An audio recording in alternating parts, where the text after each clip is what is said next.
Richness was the reason Lisa wed me. Because I was mute, I could sense her disdain. I was unconcerned about her sentiments for me. It didn't matter if she was mine or not. I resolved to curse not just her, but also her first love and her family. But what I didn't realize was that she could read minds. She audibly caught up on every insult I spewed at her in my mind. Chapter 1 was born with no voice cords. My folks were constantly anxious about my marital intentions. Fortunately, the Wang family had finances and contacts, so finding a mate was never an issue for me. I sought a gentle and devout wife, so my elders arranged for me to marry Lisa, the eldest daughter of the Liu family. However, I learned subsequently that Lisa had an old sweetheart from her adolescence. She was pressured to marry me after her parents separated them. When I detected something was different about Lisa on our wedding day, I was softly criticizing her ex-boyfriend in my thinking in front of her. I didn't comprehend when she first got the power to read minds. On our wedding day, I stood behind Lisa with a stern attitude. Luckily, she wasn't in the mood to grin either. So, the two of us, both stone-faced, accepted the congratulations of the guests. That was until Nathan showed up.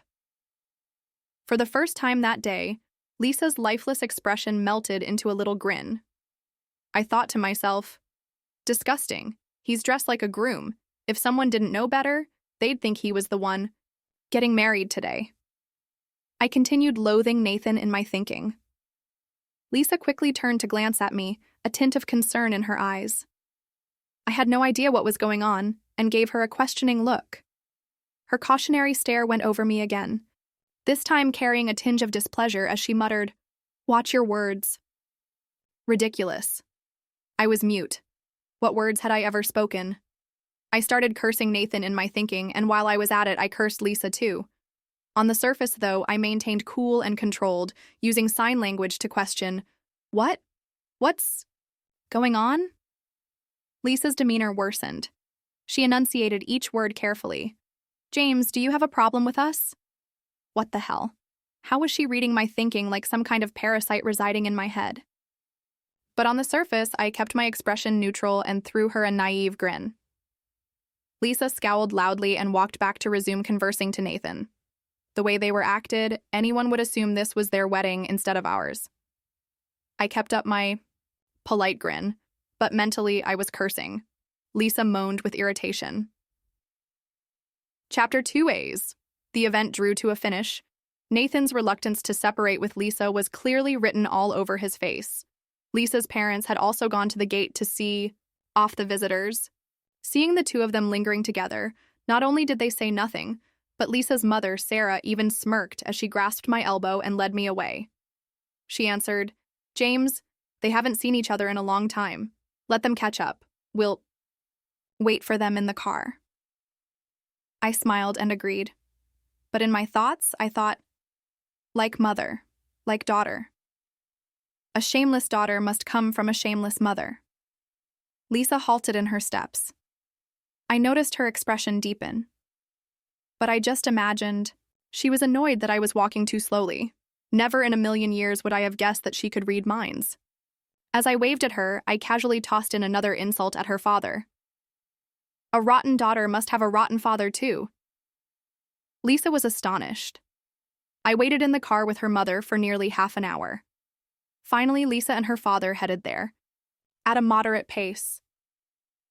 She went to her mother and said, James and I will head back to our place. Her mother was slightly astonished, ready to query something when her father flashed her a look that stopped her. Catching it, her mother grinned substantially and said, all right, you two go home and have a good night. As soon as I stepped out of the automobile, their vehicle raced off. Lisa stayed standing there, having no intention of coming home. I gazed at her perplexed. She said, so it's not just Nathan you have a problem with. You have issues with my parents too. I was surprised. How was it that everyone I cursed in my brain she somehow knew about? I glanced at her in even greater bewilderment. But Lisa didn't tell me about her mind-reading talents. She only delivered me a severe warning. Don't make things difficult for Nathan. He was already heartbroken enough when we broke up. Oh, how heartbroken was he? Maybe roughly 2 minutes of staring aimlessly into nothingness. Then he dramatically declared to Lisa, Even if you marry someone else, I will wait for you forever. Nathan even had the audacity to attend our wedding and post on Twitter, "Wearing a suit to your wedding. Does that count as being your groom even for a moment?" That post was now pinned at the top of his social media. His great display of adoration for Lisa was also his sharpest insult to me. Just that alone should merit my making his life miserable, right? And yet, Lisa had the bravery to warn me for his sake. I sneered within and shamelessly expressed my opinions. If you love each other so much, why don't you have the guts to ask me for a divorce? If it weren't for my mother's peace of mind, I wouldn't have married you in the first place. And you, with your dumbass attitude, have the nerve to look down on me just because I'm mute. Yeah, you can talk, but I haven't heard you say a single decent word yet. James, Lisa finally snapped, gritting her teeth as she called my name. I was so immersed in my fictional speech that her scream shocked me. I gazed at her, asking with my eyes, "What?" Lisa frowned at me and demanded, "Did you just call me a dumbass?" I was astonished. Sure, everything I stated was correct, but getting caught red-handed like this, yeah, this was beyond embarrassing. Chapter 3, signed to Lisa. How do you know I was insulting you? Lisa didn't want to share her mind-reading talents. She only rolled her eyes and remarked, "Your face says it all." So, according to her, I could curse someone out just with my expression. Doubtful. I massaged my cheeks, hesitant to accept. My expression control had suddenly gotten this terrible. Then, putting on a true grin, I signed, "I didn't call you dumb." Lisa shut her eyes for a second, looking if she had just endured internal pains from utter aggravation. I faked not to, and turned aside, making toward the car on my own. But my attitude appeared as big and gloomy as the night, stretching on with no glimmer of light. I had always known that Lisa married me for money. She despised the fact that I was mute. Fortunately, I didn't like her either. For over a year, I had endured her presence, but it was all an act. Yet today, the doctor warned me my mother didn't have much time left, 3 months at most. For this final stretch, I didn't want her to worry about anything. Even if I loathed Lisa, even if I never planned to marry her in the first place, I could bear it for my mother's sake. But fate had never been kind to me. I was diagnosed with a terminal disease. The doctor who had been treating my mother was far more heartbroken than I was. He said, "James, you're so young. How could this happen?" How? I was heartbroken too, but curiously, underneath the sorrow, there was a glint of relief. If I died, I may be with my mother again. That didn't seem that bad. That night, I stayed at the hospital. It was late when I received a call from an unknown number. It was one of Lisa's close buddies. She said, "Brother-in-law, Lisa's drunk. Can you come pick her up?" Someone next her swiftly muttered, "Are you stupid? Your brother-in-law is mute. He can't talk. How's he supposed to respond to you?" "Oh, sure." Her words took on an embarrassed tone. Then she added, "Brother-in-law, my bad. If you can come, just send a text, okay?" I hadn't counted on replying. But maybe because I was dying, the ideas I had long suppressed came up all at once. Divorce. I wanted to divorce Lisa as soon as possible. But now there was a required 1-month cooling-off period before the divorce could be formalized. A month? Wasn't a long time, but for me, it was too precious. I meant to break all connections with Lisa before I died. So I went to pick her up. She was utterly spent, reclining patiently on the sofa. I sat with her in stillness, waiting for her to sober up. As soon as she did, I would file for a divorce. Chapter 4. She rested on the sofa for a bit, then sat up with a pout, appearing uncomfortable. I gazed at her unflinching. Maybe my glance was too icy because as our eyes met, Lisa froze. It appeared as if the liquor in her system cleared up a little. "What are you staring at?" she questioned aggressively. I signed to her. "Let's get a divorce." Lisa didn't realize.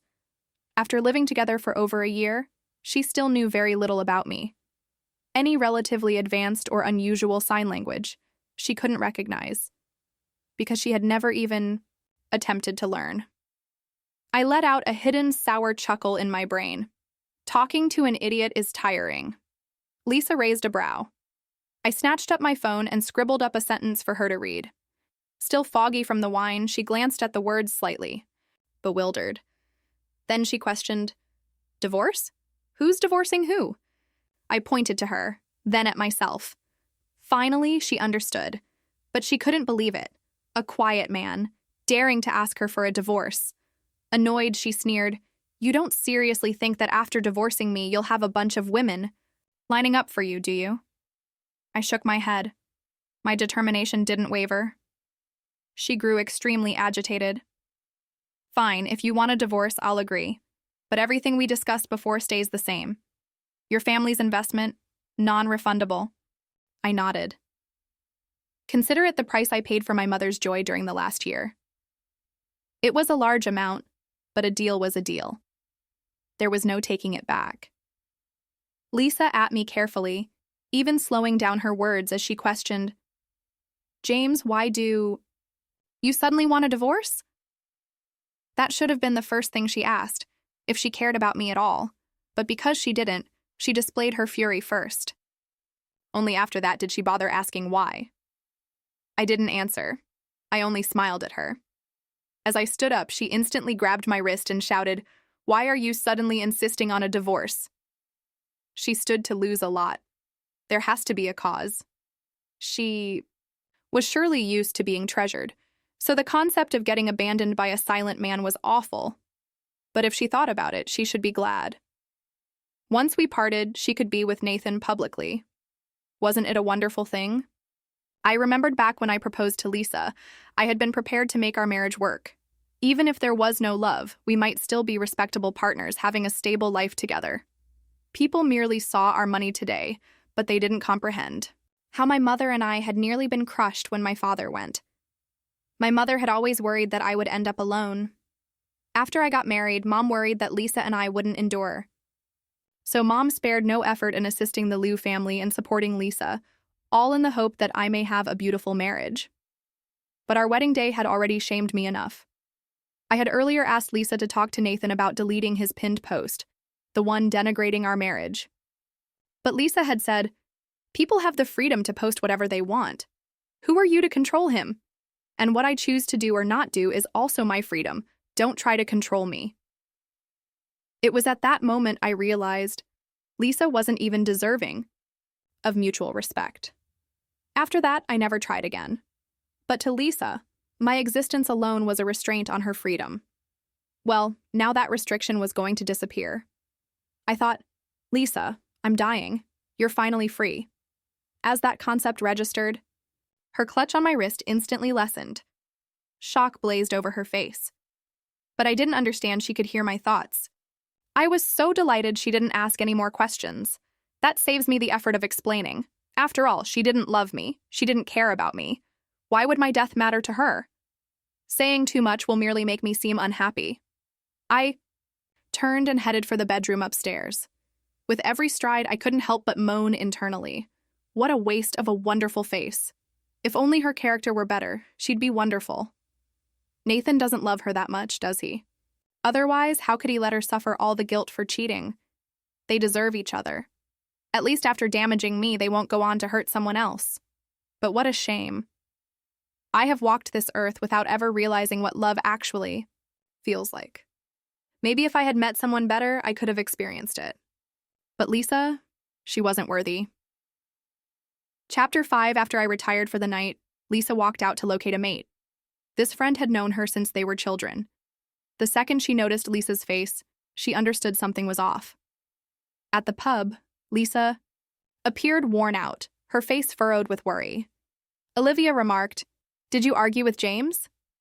Lisa cast her a sidelong glare, annoyed that she was both accurate and inaccurate simultaneously. Divorce was substantially more severe than a casual argument. Plus, there was James's health issue. It seemed grave. Frowning, Lisa held the cup before her and took a sip. But instead of the customary sting of liquor, she tasted tea. She sighed. That's when she recalled she and Olivia were having tea. It was bizarre, genuinely. Olivia worked at a bar but only ever drank tea. Lisa questioned. By the way, why did you abruptly stop drinking, Olivia? Olivia said, It wasn't abrupt. It's been 2 years. Lisa glared. But 2 years ago, it was sudden? Olivia didn't react. Lisa replied, If I recall correctly, you quit drinking because of David, right?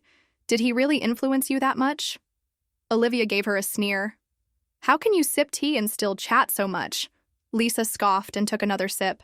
For a long while, neither talked.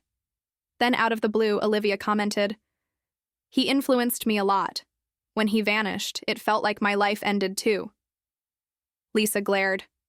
But when he was around, you didn't seem to care that much. Olivia grumbled. That's why you must cherish people while you can.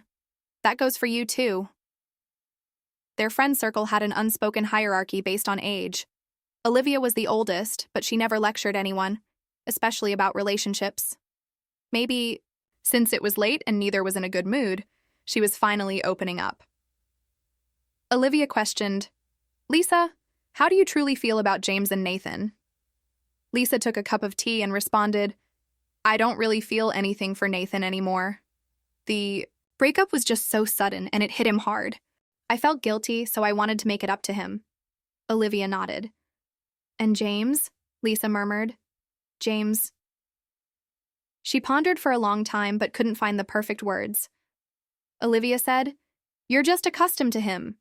Maybe you've developed feelings over time. Lisa hesitated. Maybe a bit.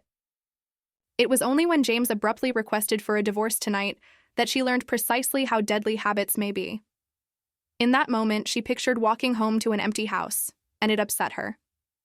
Olivia remarked, Since you've moved on from your ex, don't hurt the person beside you. Lisa rolled her eyes. Why are you full of wisdom all of a sudden? Olivia remarked, Because I've lost someone. Lisa stayed quiet. Olivia sighed. Take my advice. Treat James well, or you'll regret it. Lisa smirked. If I regret it, will you finally buy me a drink? Olivia let out a chilly chuckle. I hope you can stay that obstinate forever. Chapter 6. The next morning when I arose, Lisa was gone. I sent her a message. Where did you go? She didn't reply. A while later, I heard movement outside. I thought she had returned. After all, we had discussed divorce the previous night, and she had more or less agreed. Today we should be going to the Civil Affairs Bureau. But when I opened the door, the person standing outside was Nathan. His attitude toward me had always been unpleasant, and now that Lisa wasn't around, he was even more unrestrained in his mockery. He said, Let's talk. Then, as if suddenly, remembering, he sneered, Oh, right, you're a mute. Simply like Lisa, he had a voice. He simply didn't know how to use it effectively. Still, I was interested. What did he want to discuss? And what right did he have to demand a talk with? Me? I stood aside, indicating for him to enter. Nathan arched an eyebrow, startled, but ultimately stepped in and sat on the sofa. I went to get a pen and paper, ready to speak that way. But before I could write anything, he mocked, A guest arrives and you don't even offer them water. A guest? What sort of visitor was he? Good thing I didn't love Lisa. Otherwise, he'd be my foe. I grinned and wrote, Say what you need to say. Don't waste my time. Nathan let out a chilly laugh. What do you think? Just because you married Lisa, your life will be smooth sailing? You two will get divorced sooner or later. I smiled again and wrote, It was your Lisa who married me in exchange for temporary peace of mind. If it weren't for my family's investment, the Liu family would have gone bankrupt long ago. Even now, despite their recovery, they wouldn't dare kick me out entirely. If I didn't bring up divorce, Lisa would probably stay with me indefinitely. Who did Nathan think he was? I gave him a chilly, indifferent stare. No need for threats, no need for harsh words. The balance of power was obviously visible with just one look. Nathan was horrified. He sprang up from the sofa, gritting his teeth. You think money makes you invincible? No matter how rich you are, you're still a mute. I asked Lisa. She's never even let you touch her in all this time. Even if you don't divorce her, you'll never have children together. Your dad is dead. Your mom is dying. And once you're gone, everything you have will… bang. I punched Nathan straight in the face, knocking him back onto the sofa. He clutched his face, struggling to sit up. I had hit him hard, so hard that my own fingers ached. But he had brought up my parents. He could have Lisa. I didn't care. But if he dared to speak about my family, then he deserved to get hit. Nathan eventually snapped out of his daze and started cursing at me. He probably wanted to fight back. But then we heard footsteps outside. He realized Lisa was back. So he had to endure it. He had to make me the villain. Lisa didn't disappoint him. The moment she walked in and saw him bleeding from his nose, she turned to me and demanded, "James, what are you doing?" Here we go again. I'd lost count of how many times this scene had played out. Sometimes I even suspected that in their little affair, I was just a prop, something that made it all feel more exciting. But today, I wasn't playing along. I picked up my phone, unlocked it, and pressed play on a recording. It was a collection of all the insults, mockery, and taunts Nathan had thrown at me every time we were alone. His voice rang out clear and undeniable, sneering, spitting out vile words, one sentence after another. Nathan's face went pale. Lisa was stunned. The recording wasn't even finished when Nathan suddenly lunged, trying to snatch my phone. "Nathan!" Lisa's voice was sharp, low, and laced with barely contained anger. Nathan froze, panic flashing in his eyes. He quickly tried to explain, "Lisa, you have to believe me. That's not me. He faked it. He must have deployed AI to…" Lisa's expression remained dark. "Get out." "Lisa, get out. Don't make me say it a third time." Nathan clenched his teeth, his face twisted in frustration. But in the end, he had no choice but to stumble out the door. Honestly, if he had managed to squeeze out a few tears just now, his performance would have been perfect. With his acting skills, he might even have a shot at an Oscar. Chapter 7. After Nathan left, Lisa saw my cold expression and, for once, softened her tone. "James, let's talk." She sounded just like Nathan. It was disgusting. I scoffed, picked up the paper and pen and wrote, "There's nothing to discuss except the divorce." Lisa hesitated, then said, "This morning, I went to the hospital to see your mom. In over a year of marriage, this was the first time she had visited my mother alone, and it was after I asked for a divorce. I felt no surprise, only disgust. I wrote, 'I already agreed to all your conditions. Why did you go see my mom?' Lisa replied, 'She doesn't know you're sick, does she?' I froze. How did she know I was sick? I shot up from my seat, my usual composure shattered. Lisa met my gaze and slowly said, 'You don't have to write. I can hear what you're thinking.' I was speechless. This wasn't just shocking, it shattered my entire understanding of reality. No wonder she always questioned me whenever I cursed her parents, Nathan, or even her. Every word of my silent insults, she had heard them loud and clear. I asked, 'Since when?' She answered, 'Half a year ago, the night you got back from the hospital.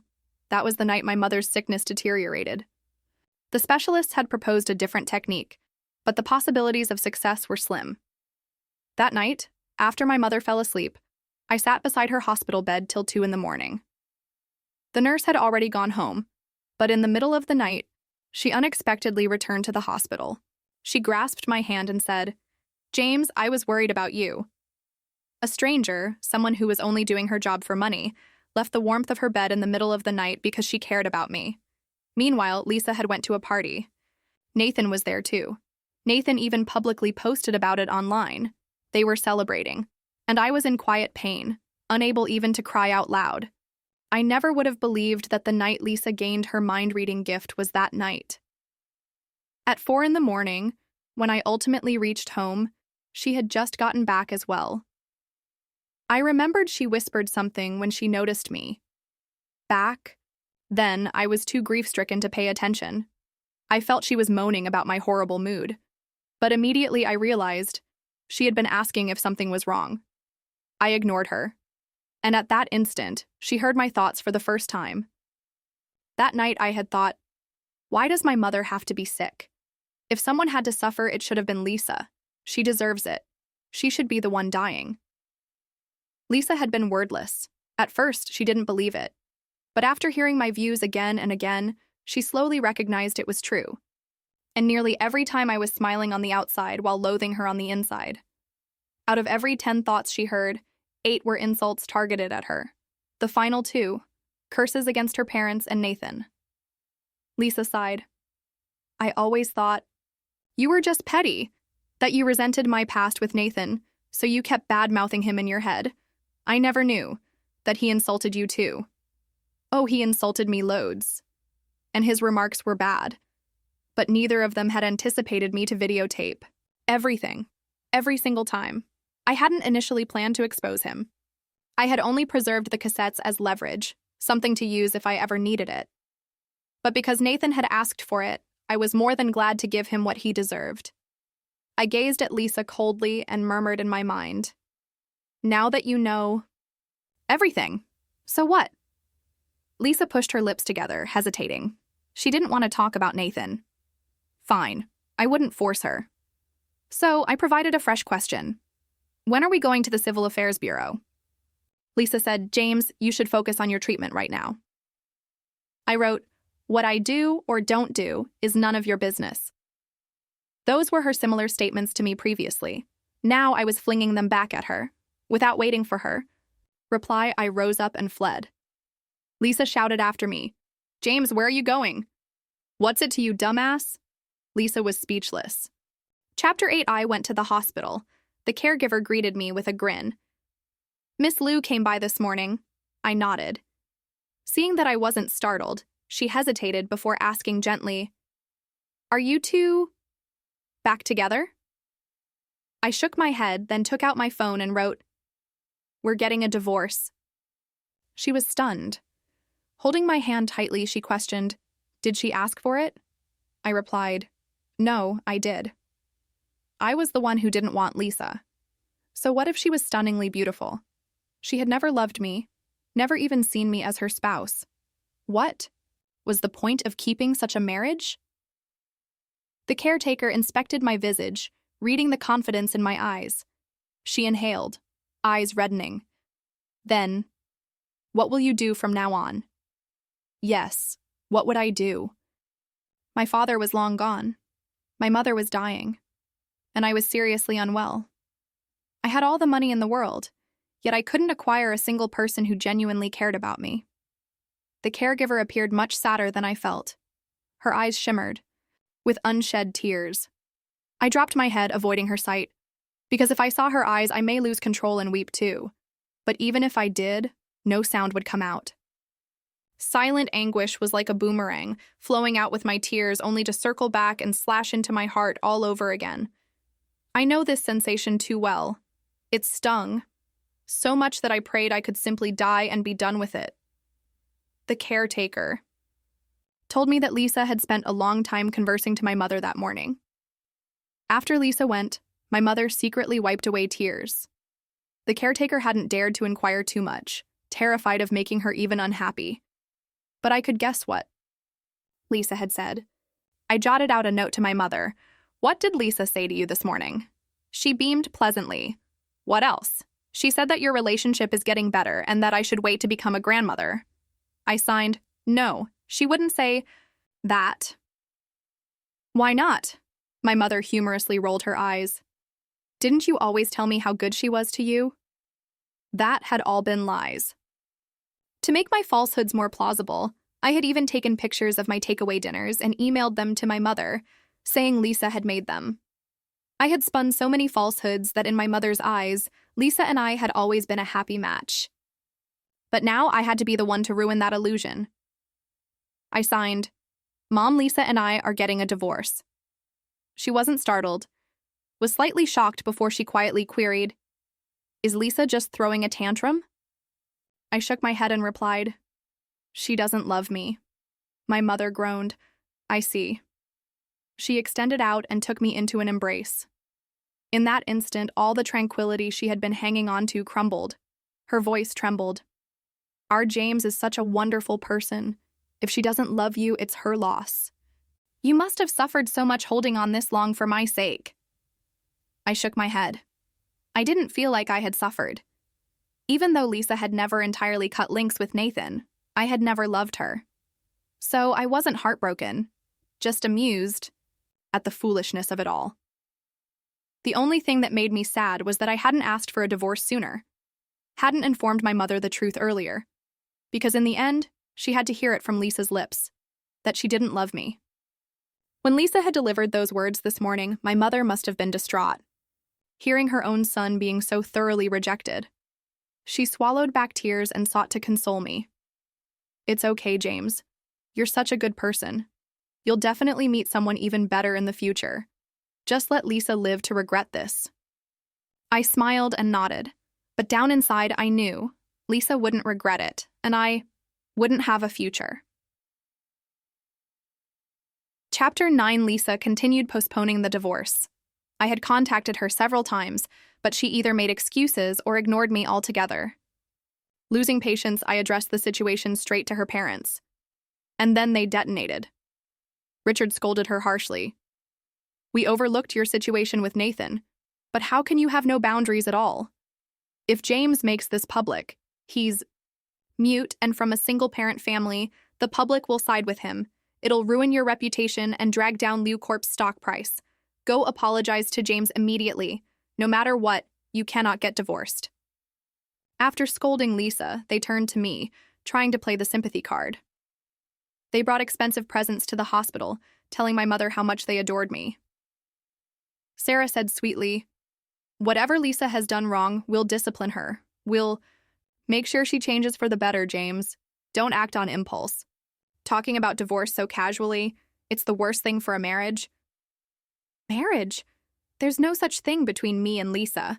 Just as I was thinking that, Lisa entered the room and heard my thoughts word for word. Her brows furrowed. I put on an innocent smile and just for fun, added another thought, big, dumb, bozo. After all, no one else could hear me critique her. In her parents' perspective, I was still the victim. Lisa had no way to excuse herself. Frustrated, she took me outdoors. She said, I'll agree to anything, except divorce. I continued, so if I keep mistresses, you'd be fine with that too? George, I added, just divorce me already. At least let me have some peace before I die. She stopped. Do you really hate me that much? I hadn't expected her to ask that, but her look was serious. She looked me in the eye and said, James, can we try again? Had her parents drove? Her insane? What was there to try again? We had never started in the first place. I glanced at her and consciously thought one word at a time. Lisa, I have never liked you. Not even in the beginning. I had only ever wanted a stable life. That had nothing to do with love. I continued, let's stop this while we can still be pleasant. Sign the divorce papers or I'll take this to court. If things went nasty, it wouldn't just be my reputation on the line. Lisa bit her lip, glaring at me. James, you're cruel. Flattered. Just as she was about to explode, the caretaker came running toward me, her face full of panic. James! I turned to her and my heart sank. A terrible premonition rippled through me. She grabbed my arm, breathless. Your mother. She's asking for you. It's not looking good. A deafening silence filled my ears, as if thunder had struck inside my head. If the caretaker hadn't been holding on to me, I might have collapsed on the spot. She hurried me back to the room. Doctors and nurses surrounded my mother's bed. Even Lisa's parents looked anxious. Sarah tried to reassure me, don't worry, James. We'll identify the top physicians. Your mother will be fine. No, she wouldn't. We had money, enough to buy the best medicine, hire the best doctors, but not enough to stop death. After a round of tests, the doctor turned to us and shook his head. In that moment, I swear I heard my own heart crack. The medical staff stepped aside, and my mother reached out her hand. Mechanically, I moved forward and held it, my own hands trembling. James, Her voice was barely a whisper, faint and fragile. "Mommy has to go now. Don't cry." I wanted to listen to her. I wanted to be strong for her. But my tears wouldn't stop falling. She tried to lift her other hand to wipe them away, but she was too weak. Her hand barely moved before it dropped, back down. "James, don't cry." I nodded desperately, my mouth opening, trying to form words. I had once been able to speak. As a child, I had called out Mom and Dad. If I could just say Mom now, maybe I could have one less regret. But no sound came out. No matter how wide I opened my mouth, nothing left my lips. Until Lisa leaned down and whispered, "James wants to call you Mom." My mother's cloudy eyes suddenly shone with light. She smiled at me and nodded. Mommy heard it. Then she looked around at the others, silently telling them to leave. Only Lisa and I remained. I thought she was going to ask us to stay together. But instead, she took Lisa's hand and begged her, "Will you please divorce James?" Lisa froze, eyes shifting toward me.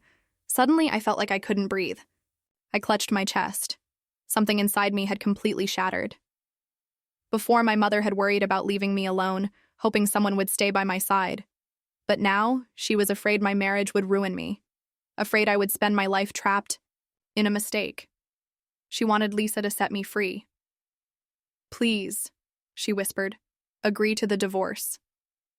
I didn't know if Lisa was moved by a dying person's last wish or if she finally had a conscience. But in the end, she agreed.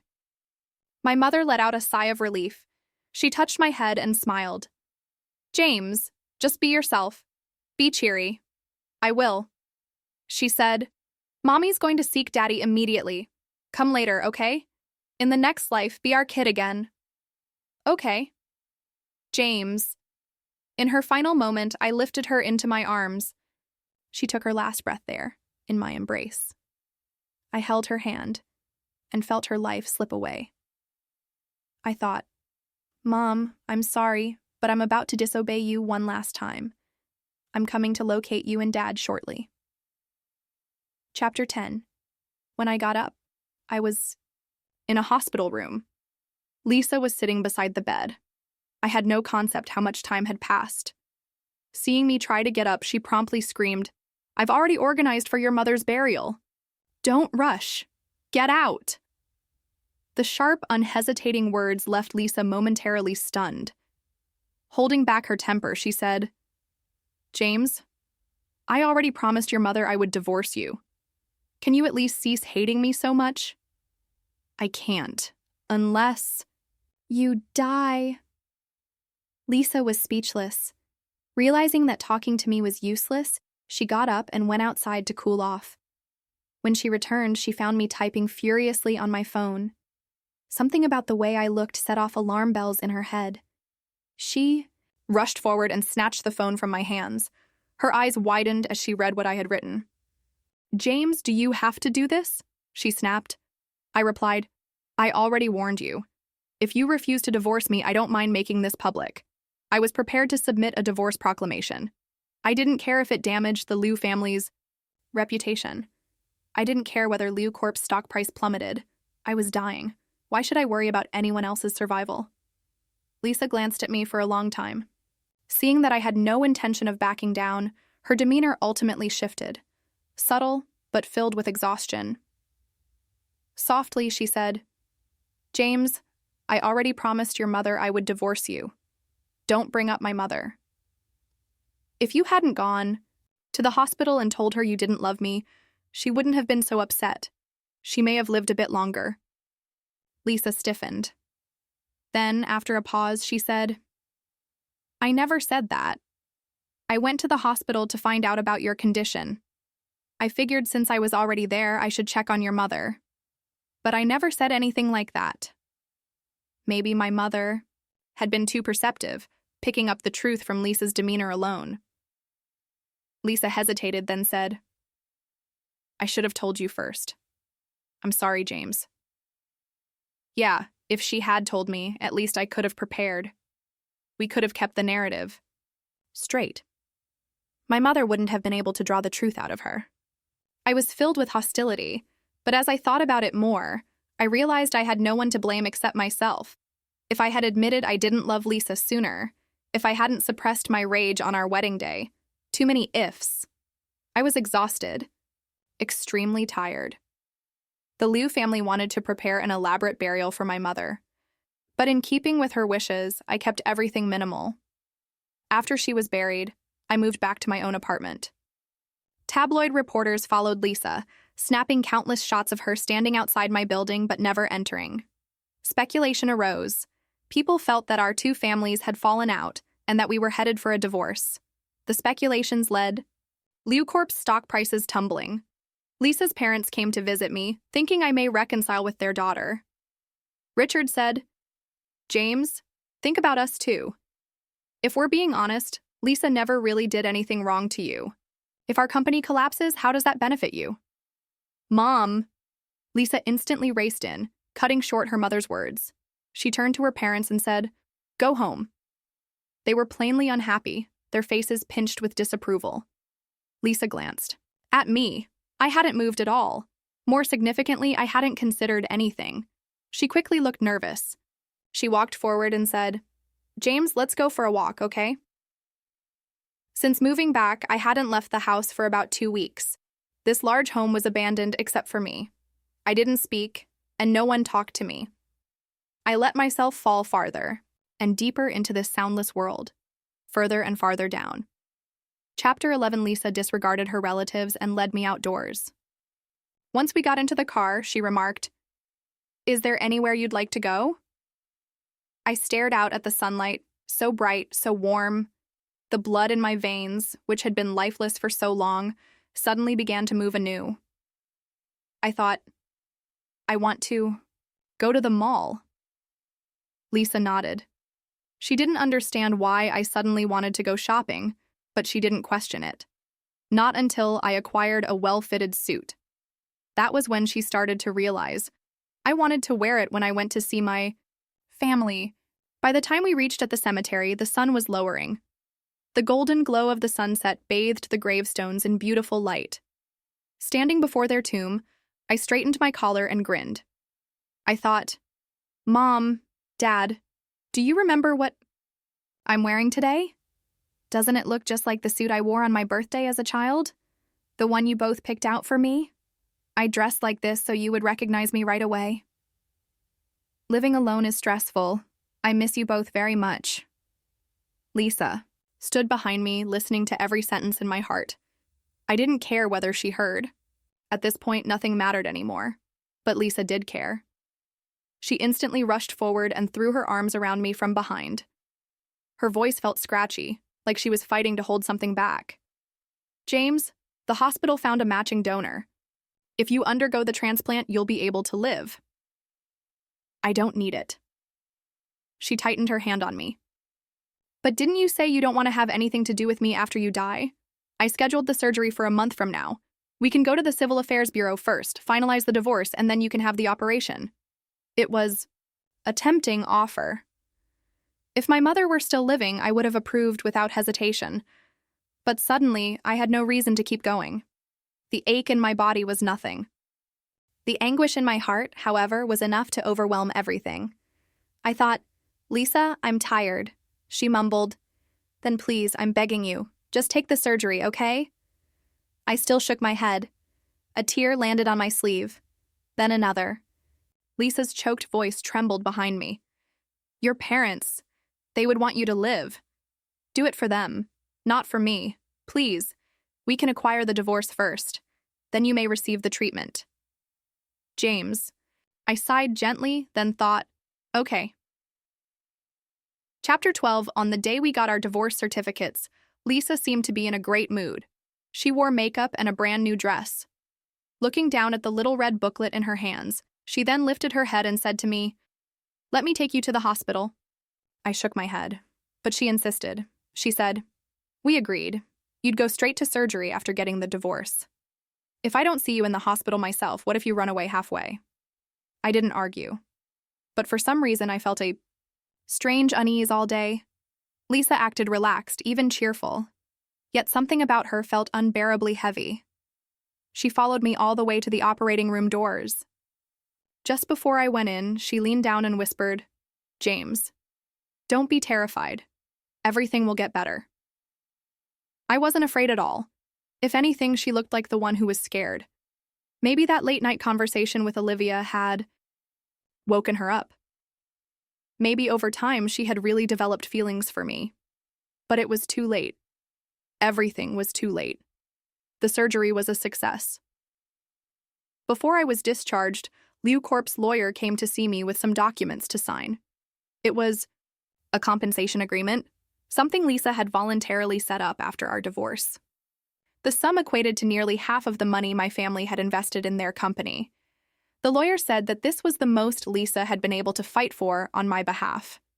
She didn't show up that day, and for a long, long time after, she didn't appear before me again.